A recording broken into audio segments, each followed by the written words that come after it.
میری تو جانتے بھی نہیں اس شخص کو. بہرحال وہ شخص جو ہے چلا گیا وہاں سے.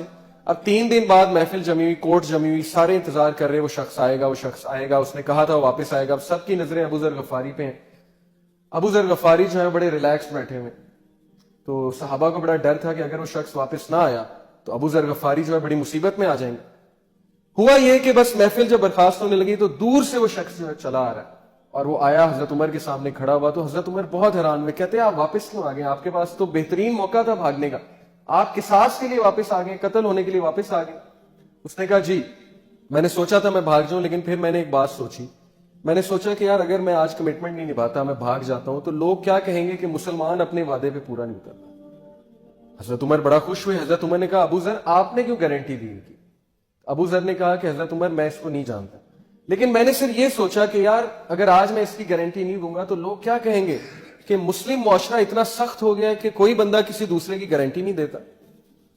تو یہ سن کر جو ہے اس کے جو بیٹے تھے, وہ جو شخص قتل ہو چکا تھا, اس کے بیٹے سامنے بیٹھے ہوئے تھے جنہوں نے کیس کیا تھا. ان کی آنکھوں میں آنسو آ گئے. انہوں نے کہا کہ ہم اسے معاف کرتے.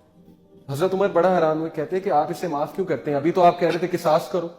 انہوں نے کہا کہ ہم نے یہ سوچا کہ امیر المومنین اگر ہم اسے معاف نہیں کریں گے تو لوگ کیا کہیں گے کہ مسلم معاشرہ اتنا سخت ہو گیا کہ لوگ آپس میں ایک دوسرے کو معاف نہیں کرتے. اب یہ صرف ایک چھوٹی سی بات سے دیکھیں چین آف گڈنس, چین پوری چلی ہے. ایک چھوٹا سا ایکٹ, وہ چھوٹا سا ایکٹ کیا تھا؟ اس بندے نے اپنی کمٹمنٹ نبھائی تھی, زبان کا پکا, واپس آ گیا. اس کی وجہ سے دیکھیں اللہ نے اس کے حالات چینج کر دی. کہاں وہ قصاص ہونے جا رہا تھا اس کو معافی بھی مل گئی, اور مسلم معاشرے میں ایک ایسا زبردست واقعہ جو ہے وہ ہمارے سامنے آیا جس کی مثال ہم آج کل پیش کر رہے ہیں, آج تک پیش کر رہے ہیں. تو one thing, it should be clear your communication. Second, it should be truthful, جب کہیں سچ بات کریں. Third, it should be just, کوئی لوپ ہولز نہیں ہونے چاہیے. آپ کسی کو کہیں جی کہ آپ کو پتا ہے آپ کے بارے میں فلانا بندہ بڑی باتیں کر رہا ہے, اور آپ کے بارے میں بڑے لوگ بڑی باتیں کر رہے ہیں. اب بڑے لوگ سے کیا مراد ہے؟ کتنے ہیں؟ 1 2 3 4 5 6, کتنے ہیں؟ 10 ہیں, 12 ہیں, 15 ہیں, 20 ہیں, اور بڑی باتیں کر رہے ہیں. بڑی باتوں سے کیا مراد ہے؟ کیا باتیں کر رہے ہیں؟ I need to know. اب ایسے ہوتا ہے آرگنائزیشن میں, مسکنسپشنز ایسے پھیلتی ہیں, لوگوں کے مائنڈ میں باتیں ڈالی جاتی ہیں جی کہ فلانی جگہ آپ کے بارے میں باتیں ہو رہی ہیں. کیا باتیں ہو رہی ہیں بتائیں, بی اسپیسیفک. اس طرح کے الفاظ نہ کہیں جو غلط فہمیوں کو جنم دیں. یہ چیز ہمارے دین میں سخت منع ہے. تو قولوا قولا سدیدا, دس از دا فرسٹ ہیبٹ. اچھا اس کا مطلب یہ نہیں ہے, یہ دیکھیں سلائیڈ پہ کیا نظر آ رہا ہے آپ کو, کریلا کڑوا ہوتا ہے. اس کا یہ مطلب نہیں ہے کہ لوگوں کی دل آزاری کرتے پھریں. قولا سدیدا کا مطلب یہ نہیں ہے کہ آپ لوگوں کو وہ سچ بتائیں جو سچ بتانے والا نہیں ہے اور ان کا جو ہے دل دکھاتے تھے. حضرت عباس رضی اللہ عنہ جو ہے ان سے ایک بار یہ سوال ہوا, حضور کے چچا تھے رضی اللہ تعالیٰ عنہ. نبی صلی اللہ علیہ وسلم کے بارے میں سوال ہوا کہ عباس آپ بڑے ہیں کہ نبی صلی اللہ علیہ وسلم بڑے ہیں عمر میں؟ حضرت عباس بڑے تھے تھوڑے سے, چند مہینے میں رکھا, چند مہینے کا گیپ تھا. تو حضرت عباس نے اب کہتے کہ میں بڑا ہوں تو ایک شان میں گستاخی بھی ہو جاتی نبی صلی اللہ علیہ وسلم کی. تو انہوں نے بڑی خوبصورت بات کی, یہ تفسیر میں آتی ہے.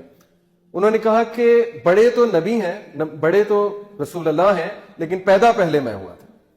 بڑے تو رسول اللہ ہیں لیکن پیدا پہلے میں ہوا تھا. تو ہمیں گفتگو کرنے کا طریقہ سمجھنا چاہیے. مجھے ایک اسکالر بتا رہے تھے کہ ان کے پاس ایک بھائی آیا, اس نے کہا جی کہ شادی کی پہلی رات میری بیوی نے مجھے کہا آپ مجھے بالکل پسند نہیں ہے اور ہماری نہیں بننے والی. اب یہ ٹھیک ہے اسے نہیں پسند آئے, ہو سکتا ہے سچ ہے, لیکن کیا یہ سچ بولنے والا ہے؟ وہ بھی اس رات کو. اس نے کہا کہ 10 سال ہو گئے اب تک میں بات نہیں بھولا. جب بھی لڑائی ہوتی ہے میں بیوی کو یہ بات کہتا ہوں کہ تم نے مجھے یہ بات کی تھی, اس وجہ سے ہماری نہیں بن رہی. تو ہر سچ جو ہے وہ بولنے والا بھی نہیں ہوتا, اور دل آزاری کرنا مقصود نہیں ہونا چاہیے سچ بول کے.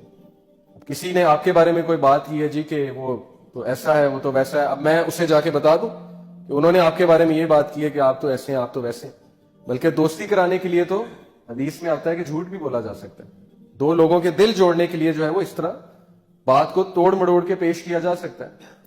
تو بہرحال یہ چیزیں ہمیں سیکھنے کی ضرورت ہے. مسلم معاشرے میں اس کی بڑی کمی ہے, گفتگو کرنے کا طریقہ. ہماری اسٹریٹ فارورڈ ٹاک ہوگی, جسٹ بات ہوگی, نپے تلے الفاظ ہوں گے, دیکھ کر بات کریں گے, انجسٹ بات نہیں کریں گے, سچ بولیں گے, کمٹمنٹ نبھائیں گے, جسٹس کے ساتھ بات کریں گے, تو لوگ ہماری مثال دیں گے کہ یہ بندہ کمٹمنٹ کا پورا ہے. جو اس نے میرے ساتھ کمٹمنٹ کی تھی وہ اس نے نبھائی ہے. آپ کو لوگ لائک کریں گے, بزنس میں آپ کے پاس آئیں گے, کہیں گے یہ بندہ پیمنٹ جلدی دیتا ہے, اس کے پاس جاؤ, یہ بندہ ٹائم پہ پے کرتا ہے, یہ بندہ کبھی غلط بات نہیں کرتا, کمٹمنٹ نبھاتا ہے. جاب میں لوگ آپ کو لائک کرنے لگیں گے, ہر جگہ جو ہے آپ کی واہ واہ ہوگی. تو دین جو ہے وہ انسان کو صرف آخرت میں نہیں دنیا میں بھی بہت سکسیسفلی آتا ہے. آپ کے ریلیشنز امپروو ہو جائیں گے, آپ سچ بولنا شروع کر دیں, آپ جو اچھی بات کرنا شروع کر دیں, آپ کی تعلقات بہتر ہونا شروع ہو جائیں گے. تو یہ ہماری فرسٹ ہیبٹ تھی جی. یہ کچھ لوگوں کی جو زبان ہے نا وہ اس طرح سے چلتی ہے کینچی کی طرح, اور وہ لوگوں کی دل آزاری کرتے پھرتے ہیں, اور بہانہ کیا ہوتا ہے جی کہ میں سچ کہہ رہا ہوں. یہ چیز جو ہے ہمیں نہیں کرنی, ہمیں بہت دیکھ کے جو ہے بات کرنی, کیونکہ اللہ کے نبی صلی اللہ علیہ وسلم کی حدیث ہے کہ سب سے زیادہ پختہ ایمان, سب سے زیادہ کمپلیٹ ایمان کن لوگوں کا ہے؟ Those who are the best in their character, جو لوگ اپنے کردار میں بہترین ہیں, جن کا کردار بہت بہترین ہے. Those who are easy to socialise with, جن سے لوگ فخر محسوس کریں بات کرتے ہوئے, جن سے لوگ گھبرائیں نہ بات کرتے ہوئے, اس کے غصے سے, اس کے مزاج سے. And those who get along with others and others get along with, اور جن کے ساتھ لوگ جو ہیں وہ کمفرٹیبل فیل کرتے ہوئے چلیں اور وہ لوگوں کے ساتھ چلیں. یہ ہے وہ لوگ جن کی مثال اللہ کے نبی صلی اللہ علیہ وسلم نے دی کہ یہ ہے کمپلیٹ ان فیتھ, ان کا ہے بہت پختہ ایمان. تو ہمیں اس طرح بننا ہے انشاءاللہ. ایسا نہ ہو کہ لوگ ہم سے بات کرتے ہوئے گھبرائیں, لوگ ہماری زبان کے فتنے سے جو ہے وہ ہمیں ملنا چھوڑ دیں. کئی ایسے لوگ ہیں جن سے لوگ نہیں ملتے. کیوں نہیں ملتے؟ ان کے زبان کے فتنے کی وجہ سے. اور اللہ تعالیٰ ایسے انسان سے ناراض ہوں گے قیامت والے دن.